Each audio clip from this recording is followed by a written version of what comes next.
Calon Presiden Partai Perindo Ganjar Pranowo kembali menegaskan komitmennya untuk melanjutkan pembangunan Ibu Kota Negara IKN Nusantara jika terpilih menjadi Presiden Republik Indonesia pada Pilpres 2024 mendatang. Ganjar mengatakan kedatangannya ke IKN merupakan bentuk komitmennya dalam mendukung pembangunan Ibu Kota Negara yang baru tersebut. Yang pertama yang mesti kita prioritaskan adalah kekuatan kita dulu.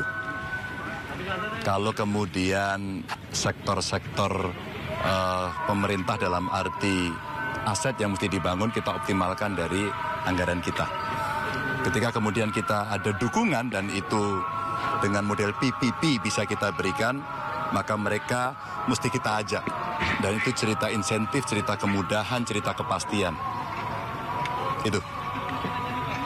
Pak, selain sudah ada UU-nya, apakah ada alasan yang lebih prinsip dan filosofis Pak untuk pembangunan IKN ini Pak? RUU? Enggak, ini sudah undang-undang kok. Undang-undang sudah ada dan selain itu apakah ada alasan yang lebih filosofis Pak untuk pembangunan IKN melanjutkan Pak? Oh iya, karena sudah jadi undang-undang pembahasannya pasti sangat panjang. IKN ini adalah cerita masa depan Indonesia. Cerita modernitas, cerita kemajuan peradaban, cerita partisipasi, cerita ekonomi hijau, industri kreatif, industri digital, dan masa depan anak-anak. Maka inilah transformasi Indonesia yang diwujudkan dalam satu area. Mudah-mudahan ini memberikan semangat kepada kita semuanya bahwa kita bisa melakukan lompatan. Itu prinsip visi yang mesti kita dorong bersama untuk mensukseskan IKN ini. Pak Ganjar, ini meskipun rencana sejak zaman Bung Karno, kemudian ini dieksekusi di zaman Pak Jokowi, apakah nanti ketika Pak Ganjar menjadi presiden akan tetap mengajak Pak Jokowi untuk berdiskusi terkait dengan pembangunan selanjutnya? Tidak hanya Pak Jokowi, saya akan ajak diskusi karena yang lain juga pernah punya pemikiran serupa. Jadi para presiden-presiden yang pernah menjabat ini layak untuk diajak diskusi semuanya. Apalagi Pak Jokowi. Saya sangat dekat dengan beliau. Bahkan dalam beberapa kali sebelum saya penetapan kami sudah diskusi. Setelah penetapan kami juga diskusi. Dan tentang IKN beliau ini punya concern yang luar biasa. Maka saya tanpa bermaksud mengklaim, saya mungkin cukup paham apa yang disampaikan oleh beliau untuk bisa kita tuntaskan. Masalahnya terkait nasib Jakarta ke depan setelah ada IKN itu bagaimana? Ya, Jakarta bisa menjadi kota industri, jasa, ya, perdagangan, dan saya kira di banyak contoh negara lain juga seperti itu. Jalan aja terus.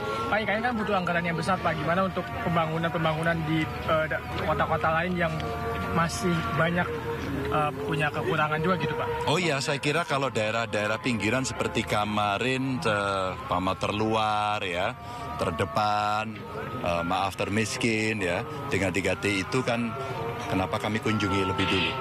Karena perimbangan-perimbangan itu mesti kita lakukan dan afirmasi mesti kita lakukan. Maka kenapa kemarin Ganjar Mahfud juga memulai dari saya dari Merauke, Pak Mahfud dari Sabang, kami ke NTT. Itu untuk melihat secara langsung, mendengarkan dan merasakan bahwa itu butuh prioritas.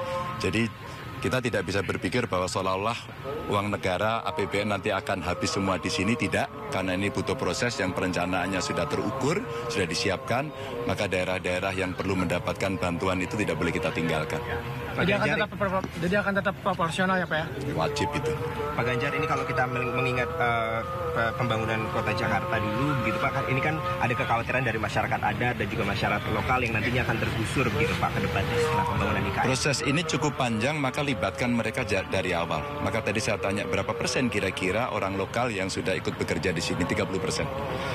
Maka kalau kemarin saya bertanya kepada orang, ya sampai dengan 5-10 tahun ke depan, saya kira prosesnya masih berlanjut, artinya belum tuntas. Kalau 30 tahun, ya 30 tahun mungkin mulai ada hasilnya. Maka masyarakat lokal mesti diajak terlibat, diberikan akses pendidikan, agar kelak kemudian hari mereka akan bisa menjadi tuan rumah di sini.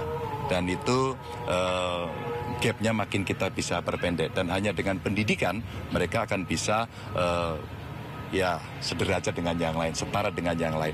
Selebihnya apa? Kasih kesempatan dengan afirmasi.